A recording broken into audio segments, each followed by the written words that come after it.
आज का टॉपिक है गिलफोर्ड का सिद्धांत। गिलफोर्ड का सिद्धांत। तो आज की ये क्लास आपको पसंद आए तो चैनल को सब्सक्राइब कर लेना और लाइक और शेयर कर देना। अब आते हैं अपने टॉपिक पर। तो आज का टॉपिक है गिलफोर्ड का सिद्धांत। गिलफोर्ड जो सोवियत रूस के निवासी थे। किस देश के? सोवियत रूस के निवासी थे। गिलफोर्ड ने कौन सा सिद्धांत दिया था? तो बुद्धि का त्रिआयामी सिद्धांत। कौन सा? बुद्धि का त्रिआयामी सिद्धांत किसके द्वारा दिया गया? सबसे ज्यादा एक क्वेश्चन एग्जाम में पूछा जाता है कि बुद्धि का त्रिआयामी सिद्धांत किसके द्वारा दिया गया? बुद्धि का त्रिआयामी सिद्धांत गिलफोर्ड के द्वारा दिया गया। किसके? गिलफोर्ड के द्वारा बुद्धि का त्रिआयामी सिद्धांत दिया गया। बुद्धि का त्रिआयामी सिद्धांत गिलफोर्ड के द्वारा दिया गया और इसका प्रतिपादन, इनका पूरा नाम था जेपी गिलफोर्ड, जो सोवियत रूस के निवासी थे। जेपी गिलफोर्ड जो सोवियत रूस के निवासी थे और इनके जो सहयोगियों ने इस सिद्धांत में सहयोग किया था। गिलफोर्ड का जो बुद्धि का त्रिआयामी सिद्धांत है, इस सिद्धांत में इनके सहयोगियों ने बहुत योगदान है। सहयोगियों का बहुत ज्यादा योगदान है बुद्धि का त्रिआयामी सिद्धांत देने में। अब बात करते हैं जेपी गिलफोर्ड। तो जो सोवियत रूस के निवासी थे। जेपी गिलफोर्ड किस देश के निवासी थे? तो जेपी गिलफोर्ड सोवियत रूस के निवासी थे। सोवियत रूस के निवासी थे और सहयोगियों ने यह सिद्धांत दिया था। सहयोगियों ने सिद्धांत का प्रतिपादन किया था। किसने प्रतिपादन किया था? सहयोगियों ने। अब बात करते हैं बुद्धि का त्रिआयामी सिद्धांत के अलावा और भी सिद्धांत इन्होंने दिए। बुद्धि का त्रिआयामी सिद्धांत के अलावा और भी सिद्धांत इन्होंने दिए जो इस प्रकार हैं। बुद्धि संरचना का सिद्धांत। कौन सा? बुद्धि संरचना का सिद्धांत। कौन सा? बुद्धि संरचना का सिद्धांत किसका है? तो गिलफोर्ड महोदय का। बुद्धि त्रिआयामी का सिद्धांत, बुद्धि त्रिआयामी का सिद्धांत, बुद्धि संरचना का सिद्धांत, ये देने वाले गिलफोर्ड थे। संक्रिया विषय वस्तु का सिद्धांत, बुद्धि का प्रतिमान या प्रतिरूप सिद्धांत। बुद्धि का प्रतिमान और प्रतिरूप सिद्धांत किसने दिया था? तो बुद्धि का प्रतिमान और प्रतिरूप सिद्धांत गिलफोर्ड ने दिया था। संक्रियात्मक सिद्धांत हो, चाहे बुद्धि का प्रतिमान या प्रतिरूप सिद्धांत हो, बुद्धि का संरचना सिद्धांत हो, बुद्धि का त्रिआयामी सिद्धांत हो, सभी को देने वाले गिलफोर्ड थे। सभी को देने वाले गिलफोर्ड थे। बुद्धि का त्रिआयामी सिद्धांत गिलफोर्ड के जेपी गिलफोर्ड ने इसका प्रतिपादन किया था, जो सोवियत रूस के निवासी थे और सहयोगियों ने इस सिद्धांत में प्रतिपादन किया था। यानी कि अन्य सिद्धांत बुद्धि संरचना का सिद्धांत। कौन सा सिद्धांत? बुद्धि संरचना का सिद्धांत। बुद्धि संरचना का सिद्धांत, संक्रिया विषय वस्तु का सिद्धांत, बुद्धि का प्रतिमान या प्रतिरूप का सिद्धांत। और इन्होंने 1967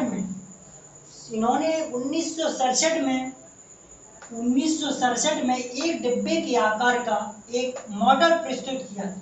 तब 1967 में इन्होंने एक डिब्बे के आकार का मॉडल प्रस्तुत किया था। कब? 1967 में इन्होंने एक बुद्धि के डिब्बे का मॉडल प्रस्तुत किया था। कब? 1967 में। सन 1967 में एक डिब्बे के आकार का एक मॉडल प्रस्तुत किया था, जिसे बुद्धि संरचना मॉडल कहते हैं। जिसे क्या कहा जाता है? जिसे बुद्धि संरचना मॉडल कहा जाता है। जिसे बुद्धि संरचना मॉडल कहा जाता है। 1967 में एक डिब्बे के आकार का एक मॉडल प्रस्तुत किया जिसे बुद्धि संरचना मॉडल कहते हैं। क्या कहते हैं? बुद्धि संरचना मॉडल कहते हैं। अब और इसमें 5 × 4 × 6 बराबर 120 कोष या कारक होते हैं। संरचना मॉडल प्रस्तुत किया, इसमें 120 कारक या 120 कोष होते हैं। कितने कोष होते हैं संरचना मॉडल में? तो 120 कोष होते हैं संरचना मॉडल में। ये रीट 2013 और रीट 2018 में क्वेश्चन आया है कि गिलफोर्ड के अनुसार संरचना मॉडल में कितने कोष होते हैं? तो 120 कोष होते हैं। कितने? संरचना मॉडल में 120 कोष होते हैं या 120 कारक होते हैं गिलफोर्ड के अनुसार। किसके अनुसार? गिलफोर्ड के अनुसार। अब बात करते हैं मानसिक योग्यता। तो मानसिक योग्यता इसके 3 भाग होते हैं। मानसिक योग्यता के गिलफोर्ड ने 3 भाग बताए हैं। मानसिक योग्यता के गिलफोर्ड ने 3 भाग बताए हैं। किसने? 3 भाग मानसिक योग्यता के बताए। पहला संक्रिया प्रक्रिया। कौन सी? संक्रिया और प्रक्रिया। दूसरा विषय वस्तु अंतर वस्तु। तीसरा उत्पाद या परिणाम। कौन कौन से? मानसिक योग्यता के 3 भाग बताए हैं जो इस प्रकार है। पहला संक्रिया प्रक्रिया, विषय वस्तु या अंतर वस्तु। विषय वस्तु या अंतर वस्तु। कौन कौन से? संक्रिया या प्रक्रिया, विषय वस्तु या अंतर वस्तु, उत्पाद या परिणाम। ये 3 भाग इन्होंने बताए। किसने? गिलफोर्ड ने। इनका पूरा नाम था जेपी गिलफोर्ड। कोष सबसे ज्यादा ये रीट में 4 बार ये क्वेश्चन पूछा जा चुका है। सीटेट में 3 बार ये क्वेश्चन पूछा जा चुका है कि बुद्धि संरचना मॉडल में कितने कोष होते हैं? तो बुद्धि संरचना मॉडल में 120 कोष या 120 कारक होते हैं गिलफोर्ड के अनुसार। अब बात करते हैं संक्रिया एवं प्रक्रिया। संक्रिया आयाम के 5 भाग होते हैं। संक्रिया आयाम के 5 भाग होते हैं। कितने भाग होते हैं? संक्रिया आयाम के 5 भाग होते हैं जो इस प्रकार है। पहला स्मृति धारण। कौन सा? स्मृति धारण। पहला स्मृति धारण, स्मृति धारण। दूसरा है संज्ञान। दूसरा कौन सा है? संज्ञान। दूसरा संज्ञान। तीसरा अभिसारी। चौथा अपसारी। पांचवा मूल्यांकन। पांचवा मूल्यांकन। पहला स्मृति धारण, दूसरा संज्ञान, तीसरा अभिसारी, चौथा अपसारी, पांचवा मूल्यांकन। ये 5 भाग बताए हैं संक्रिय आयाम के। और सन 1977 में स्मृति अभिलेख जोड़ दिया। इस तरह 6 भाग हो गए। 1977 में स्मृति अभिलेख को और जोड़ दिया। इस प्रकार भागों की संख्या संक्रिया या प्रक्रिया भागों की संख्या 6 हो गई। कितने? 6 भाग हो गए इसके। संक्रिया आयाम के 5 भाग थे। स्मृति धारण, संज्ञान, अभिसारी, अपसारी, मूल्यांकन। लेकिन 1977 में इन्होंने स्मृति अभिलेख को और जोड़ दिया। सन 1977 में इन्होंने स्मृति अभिलेख को और जोड़ दिया। इस प्रकार संक्रिय भागों की संख्या 6 हो गई। अब बात करते हैं दूसरा विषय वस्तु या अंतर वस्तु। कौन सी? विषय वस्तु या अंतर वस्तु। तो समस्या समाधान के लिए जिस वस्तु की आवश्यकता होती है उसे वस्तु कहते हैं। विषय वस्तु या अंतर वस्तु की परिभाषा है कि समस्या समाधान के लिए जिस विषय वस्तु की आवश्यकता हो उसे वस्तु कहते हैं। समस्या समाधान के लिए जिस विषय वस्तु की आवश्यकता हो उसे समस्या समाधान के लिए जिस विषय वस्तु की आवश्यकता हो उसे वस्तु कहते हैं।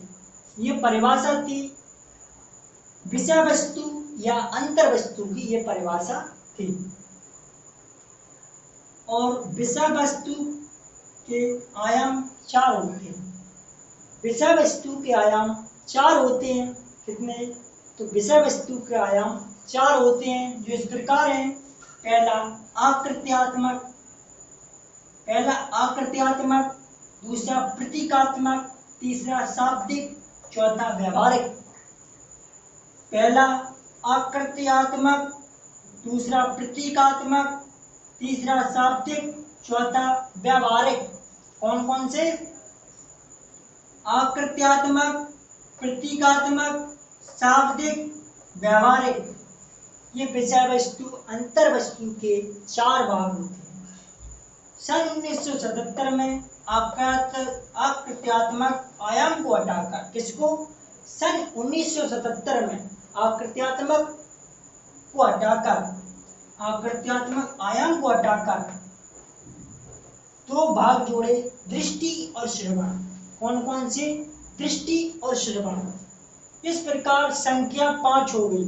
विषय वस्तु और अंतर वस्तु की संख्या है वो 5 हो गई। आकृत्यात्मक आयाम को हटाकर 1977 में 2 जोड़े गए, दृष्टि और श्रवण। इस प्रकार आयामों की संख्या हो गई 5। कितने? 5 हो गई। अब बात करते हैं उत्पाद या परिणाम। उत्पाद या परिणाम। उत्पाद और परिणाम किसे कहते हैं? जिसमें सूचना प्राप्त होती है उसे उत्पाद कहते हैं। उत्पाद किसे कहते हैं? जिसमें सूचनाएं प्राप्त हों, उत्पाद उसे कहते हैं। जिसमें सूचनाएं प्राप्त हों उसे उत्पाद कहते हैं। उत्पाद के आयाम 6 होते हैं। उत्पाद के आयाम कितने होते हैं? तो उत्पाद के आयाम 6 होते हैं। पहला इकाई, दूसरा वर्ग, तीसरा संबंध, चौथा पद्धति, पांचवा रूपांतरण, छठवां अनुप्रयोग। कौन सा? अनुप्रयोग। इकाई, वर्ग, संबंध, पद्धति, रूपांतरण, अनुप्रयोग। उत्पाद या परिणाम के बाद उत्पाद के आयाम 6 होते हैं। इकाई, वर्ग, संबंध, पद्धति, रूपांतरण, अनुप्रयोग। तो आज का ये सिद्धांत कंप्लीट होता है कि जेपी ग्रिफोर्ड का बुद्धि का त्रिआयामी सिद्धांत। आपको ये क्लास पसंद आई हो, चैनल को सब्सक्राइब कर लेना, लाइक और शेयर कर देना। कल फिर मिलते हैं अगली क्लास में। तब तक के लिए धन्यवाद।